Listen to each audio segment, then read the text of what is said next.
Dr. the Honorable Keith Christopher Rowley, Prime Minister of the Republic of Trinidad and Tobago, the Honorable Sherian Critchlow Coburn, MP for Lopino Bono West, and Minister of Social Development and Family Services, General Retired Ansel Antwine, MP for Dabadi O'Meara, the Honorable Camille Robinson Regis, Member of Parliament for Aruka Maloney, and Minister of Planning and Development, the Honorable Anthony Garcia, Member of Parliament for Arima and Minister of Education, Mrs. Simone Toan-Mora, Permanent Secretary, Ministry of Housing and Urban Development, Mr. Paul Leacock, Chairman, Tunapuna Piako Regional Corporation, Councillor Judy Garner for Cleaver Dabadi, Mr. Newman George, Chairman of the agency and other board members here present, Mr. Brent Lyons, Managing Director, HDC, and divisional heads of the HDC, senior officers of the Ministry of Housing and Urban Development, members of the MP office, Mr. Krishna Budai, Handover Construction Company and the contractor for this project, beneficiaries of the ministry's housing program, recipients, other invited guests, members of the media. Indeed, a very pleasant good morning to you all. It's always a pleasure for me to participate in house distribution ceremony. It's a pleasure because I believe it's a time when we see two elements. One, the government of Trinidad and Tobago providing what is the basic needs of man and woman in our society. And the other element, you, the recipients of the government's trust and incentives.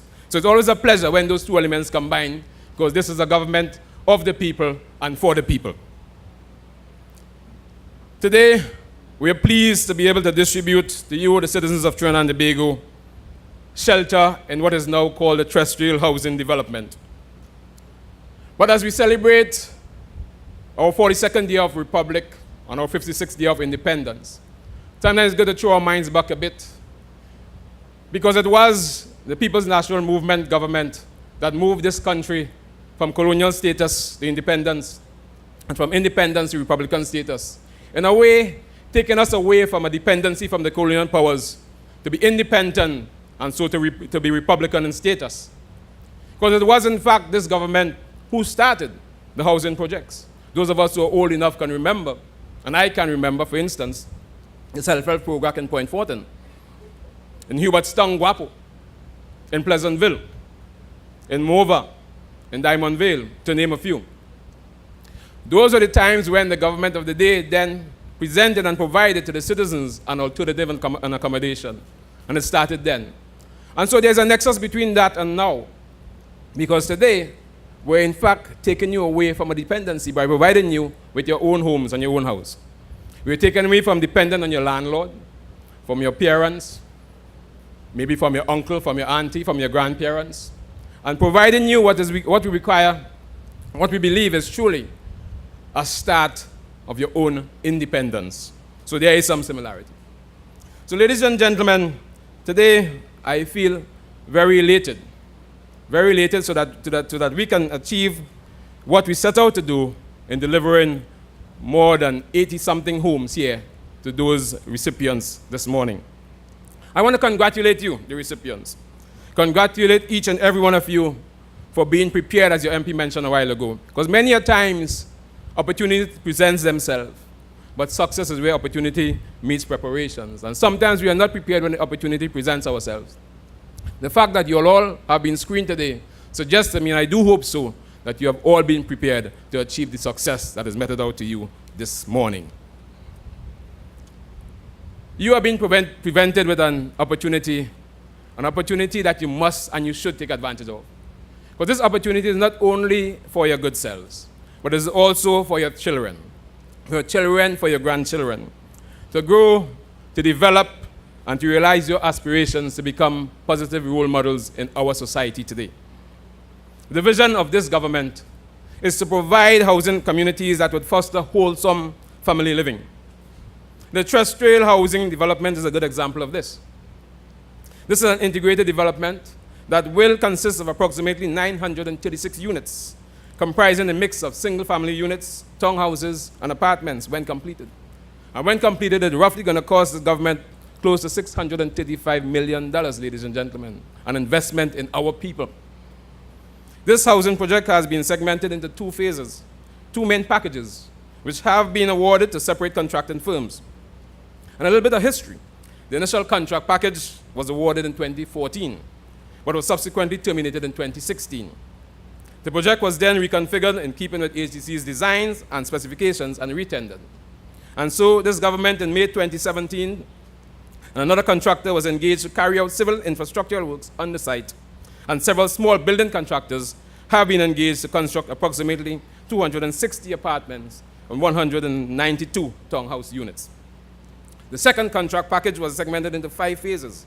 Phase 1 provided for construction 100 single-family units, 3-bedroom, 2-bathroom units, and these are the units which will be distributed today. Ladies and gentlemen, this is a government that is working. Recipients of housing accommodation in this development will have access to both on- and off-site maintenance that cater to the needs of every member of the family, from the very young to the very old. The housing site is designed to promote the health and well-being of the entire family by encouraging growth, development, and positive socialization in a safe and secure environment. But you recipients will have to play a part in ensuring that the on-site amenities are well maintained and not damaged or destroyed. This is when positive aspects of your community will be developed. And I know for a fact that we do have roughly about 14 members of the Defense Force and Protective Services who will receive keys today. And I want to urge you all to play a very important part in your community, to add value to the community of Trestrail housing development. Do so by your deportment, by your mannerism, by your learnings of discipline, and of course, show yourself as leaders in the community. So if there isn't a youth group, you all should start it and take charge. If there isn't a community group, then you must do so. I say that because you have with you the tenets to do so based on your training and experience. You also have to play a very important role in ensuring the security of this environment. And that's one of the reasons why you're being placed in such an environment. So members of the Defense Force and Protective Services, you are so by charged to do. In the next couple of years, this catchment area and the east-west corridor will boast of having an additional 1,506 units added to its housing stock in Trestrail, Bonnet North, Bonnet South, Malabar Sites 1 and 2, and these developments, when completed, will boast, as I said, of 1,506 units.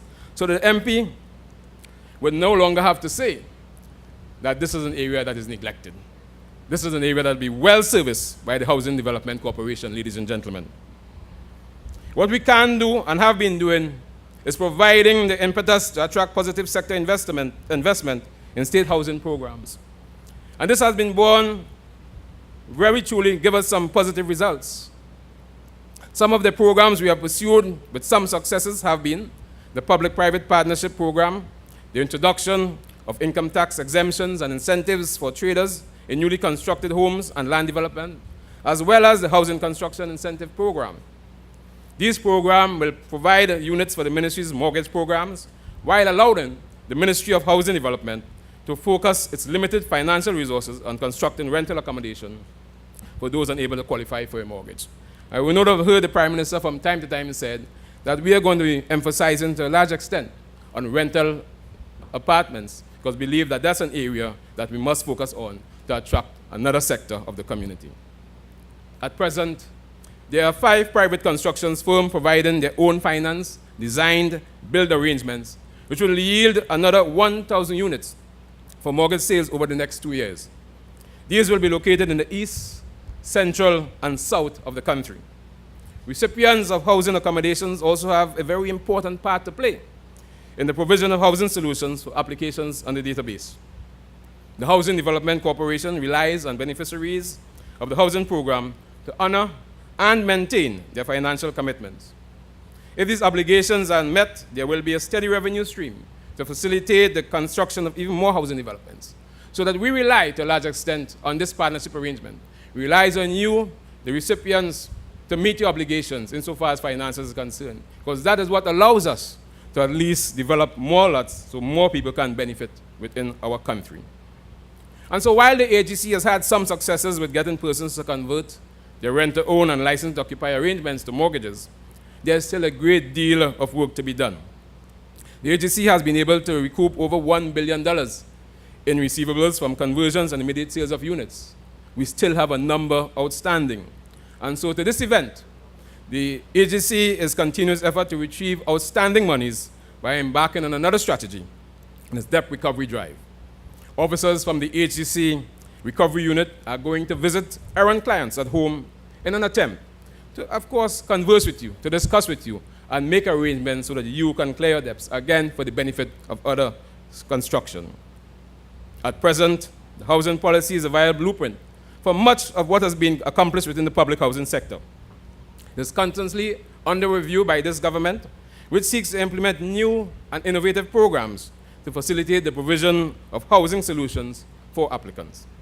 This administration has already added value by existing measures implementing sustainable, innovative initiatives that will enable provisions of affordable, well-designed, structurally sound, and easily accessible homes. About 2 weeks ago, I had the privilege of visiting the Mahogany Court at Mount Hope, where I saw the units under construction. I must say, I was extremely impressed with the structures being done there at Mount Hope, which comprise of 40 3- and 2-bedroom units, the first of which is expected to be completed by the second quarter of 2019. 8 of the 3-bedroom, 2-bathroom units will be built specifically to serve the needs of the differently abled applicants. Some applicants from the ministry's database have already been pre-qualified for those projects.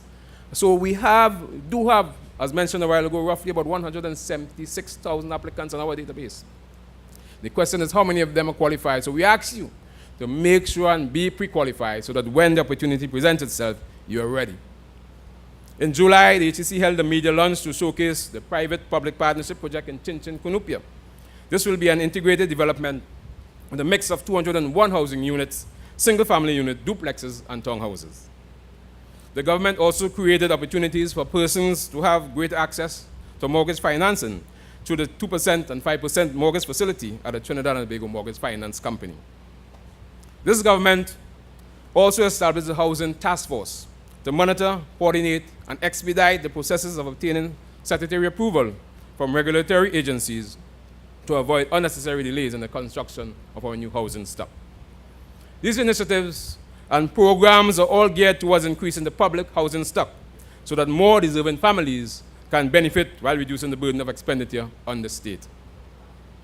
So as we celebrate our 42nd anniversary as a republic, let us reflect on how much we have progressed over the years. Of particular concern to me is what we have been able to achieve in the public housing sector in the 3 short years we have been in office, with very limited resources available to us. I want to take this opportunity to thank and congratulate the chairman, the board, and managing director of the hardworking men and women of the Housing Development Corporation for ensuring that they met the mandate of the ministry and, by extension, the government of Trinidad and Tobago. Some of these projects were stalled during the 2010 to 2015 era. Others would have been started but left incomplete during that term. This government decided that they will complete all those uncompleted structures and ensure that they be provided for the people of Trinidad and Tobago. Ladies and gentlemen, since 2015, the AGC has distributed over 2,600 units to the recipients, citizens of Trinidad and Tobago. This would have been a combination of units, new developments, stalled projects, as well as vandalized units that were refurbished. I believe we should give the agency a wonderful applause for those achievements, ladies and gentlemen. By no means an easy task. The agency has also turned the sod on 6 new housing developments in East and South Trinidad. River Runs Through was the first of the new projects, and I'm happy to say that phase 1 has now been completed, and we were able to allocate 76 homes there recently.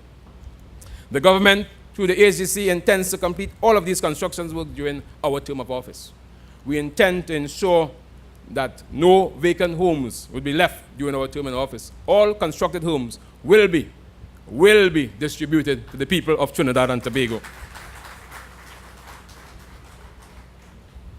So, ladies and gentlemen, as you are about to receive your packages for your home, I urge you to see it not just as a home, but not just as a house, but as a home.